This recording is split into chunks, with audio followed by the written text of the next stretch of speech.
E o Flamengo está buscando aí o substituto do Gabigol.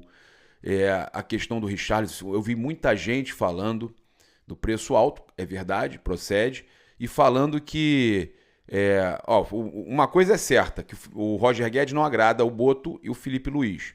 Tá? É um nome que é sugerido pelo Departamento de Futebol, pelo BAP, interessa a algumas pessoas, mas não agrada o Felipe Luiz e o Boto. Pode ser que isso mude de figura, né? Após algumas conversas, a chegada do Boto. A questão do Richarlison é o preço alto que o Tottenham pede, né? A questão é que saiu em alguns lugares que o Richarlison não queria voltar ao Brasil ou que não estaria interessado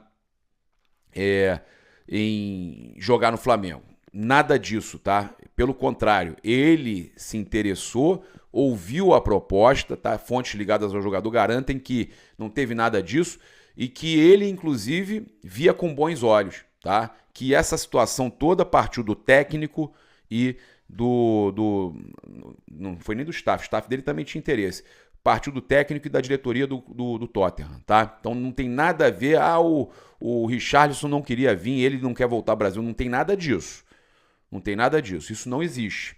E o Flamengo realmente o contato foi profundo, o Flamengo foi no negócio para frente, chegou no técnico, na diretoria, esbarrou lá nos valores, mas o Flamengo chegou sim a apresentar uma proposta, mas é a gestão anterior, tá? É a gestão anterior. O que me passaram é que essa gestão atual que vai assumir não tem interesse na contratação do Richarlison. Essa gestão que vai assumir agora, tá? Não tem interesse na contratação do Richarlison. Então são muitos nomes aí que o Braz, Landim, Spindle desejavam, que vão chegar agora, vão bater na mesa do BAP e companhia e não vão.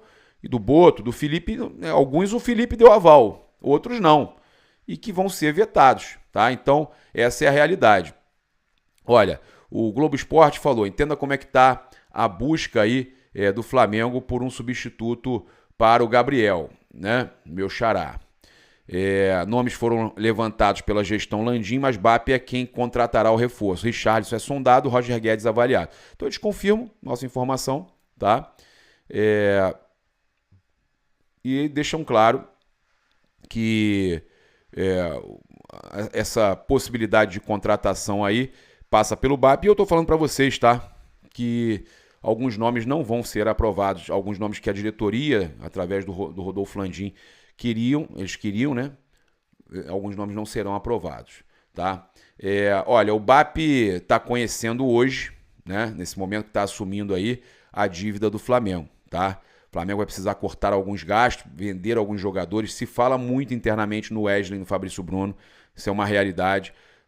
Emprestar, não renovar com o Davi Luiz pelo valor. O Gabigol já saiu, emprestar o Alan. Essas são as situações mais faladas internamente com relação a diminuir folha salarial e vendas, tá? O Flamengo, pelo levantamento que estão fazendo, deve 500 e poucos milhões, tá?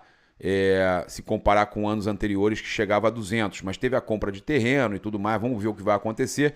Mas o Flamengo comprou terreno também ali ao lado do Ninho do Urubu, comprou o terreno do estádio, o Flamengo comprou muita coisa, né? Então, fez contratações e não vendeu recentemente, né? Só o Alcaraz, por exemplo, foi contratado por 100 milhões de reais, né? Então, isso tudo a gente já vê que, sem contar o Plata, outros jogadores, o De La Cruz que foi esse ano também. Então, cara, o Flamengo tem muitos novos ativos. Tem muitos novos ativos. Essa é uma realidade. E é importante de se falar, tá? A gente teve o Lucas Paquetá aí dando uma resposta direta sobre volta ao Brasil, tá? Então, ele falou assim, jogaria por outro time no Brasil sem ser o Flamengo, né? Perguntou aí o Fred, né? O comunicador Fred. E ele respondeu, só se não existisse o Flamengo. Só se o Flamengo não me quiser um dia, né? Então o Paquetá foi sincero, reto, objetivo, descartou o Botafogo, descartou o Textor, deu-lhe uma lapada, Que lapada do Paquetá no Textor. Ele já deixou claro, né? Se jogaria para outro time no Brasil sem ser o Flamengo, só se não existisse o Flamengo. Só se o Flamengo não me quiser um dia, né? Então, o Lucas Paquetá deixando claro aí, né, o seu sonho de voltar a jogar no Flamengo e o seu respeito pelo clube que ele... Pô, ele garotinho cantando música, fanático pelo Mengão, né? Então a gente teve aí essa resposta, cara, do Paquetá. Pô, espetacular, cara. Espetacular. Eu fico muito feliz aí, né, do Paquetá ser esse jogador aí que ainda valoriza o amor à camisa, cara. Isso é muito importante. Olha, o Júlio César também revelou outro que quer voltar ao Flamengo, tá? O desejo do Jorge Jesus em voltar ao Flamengo. Foi no Charla Podcast, né, o Júlio César falando sobre o Jorge Jesus, mas, pô, a gente falando, cara, estamos todos muito satisfeitos com o Felipe, muito felizes com o Felipe. Eu até falei, se o JJ voltasse, era para ser um diretor técnico ali, na comissão, junto com o Felipe. Não dá nem para pensar em fazer alguma coisa com o Felipe, mas óbvio que, né, que a gente tem um carinho muito grande aí pelo Jorge Jesus. Então ele falou, vontade de voltar ele tem, com certeza. Antes dele vir para o Flamengo, nós nos reunimos 3 vezes. Falei que ele não tinha noção de para onde estava indo. Eu avisei que se a galera comprasse o barulho dele, ele ia ganhar tudo, tá? O Jorge fala do Flamengo, se emociona, é um grande treinador. Eu acho que se ele soubesse falar inglês, iria para outras ligas. Um treinador como ele tinha que ter pelo menos aí uma Champions League no currículo, tá? Então ele falou, o Jorge Jesus conhece o futebol brasileiro como ninguém, é apaixonado pelo futebol brasileiro. Conheci no Benfica, fomos campeões do Campeonato Português, da Supertaça e da Taça da Liga. Unanimidade entre os jogadores, é incrível. Cheguei com 34 anos ao Benfica e percebi que não entendia de futebol. Taticamente ele é fenomenal, é um cara que estuda muito a parte tática, trabalha demais, respira futebol 24 horas por dia, não perde o foco em nenhum momento. E por isso que o Felipe aprendeu muito com ele, né? O Felipe pegou muita coisa aí do Jorge Jesus, né? E ele falou isso, que ele tem vontade sim de voltar. Mas, gente, eu sinceramente não consigo mais ter essa como é que eu vou dizer para vocês? Essa ânsia, né, de Jorge Jesus voltar. O Felipe Luiz conseguiu, tá, me deixar tão feliz como há muito tempo eu não ficava, né, com um técnico, cara. O Felipe Luiz, cara, faz um bem para a nação, né? O Felipe é fantástico, cara. Fantástico. Eu tô muito satisfeito com o Felipe Luiz, gente. De verdade, papo reto, né? O Felipe é um cara fora de série, né? E a gente tem que comemorar muito esse achado, né? E essa oportunidade que ele teve. Olha, a Supercopa do Brasil já tem acordo de transmissão para os próximos 3 anos, de acordo aí com o UOL, né?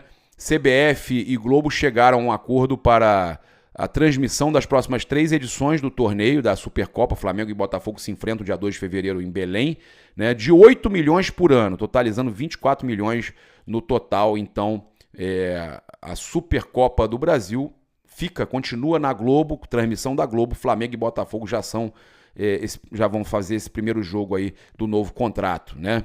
Então, Flamengo ganhou 2020, Flamengo ganhou 2021, tem a chance de ganhar o tri da Supercopa com transmissão da Rede Globo. O Flamengo foi campeão em cima do Atlético Paranaense, em cima do Palmeiras, né? E tem a chance de ser campeão agora em cima do Botafogo, tá? Cara, a gente teve a situação do Pulgar, que realmente está querendo deixar o Rio de Janeiro, problemas pessoais.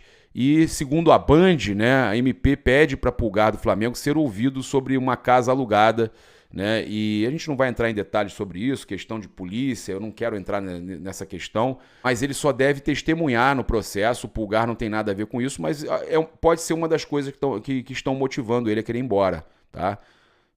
Questão de ser envolvido num caso desse de polícia e tudo mais. Ele deve estar ficando chateado, não sei se ele está se sentindo aí inseguro. Eu sei que isso aí pode estar afetando também, essa questão toda pode estar afetando o desejo do Pulgar de deixar o Flamengo, né?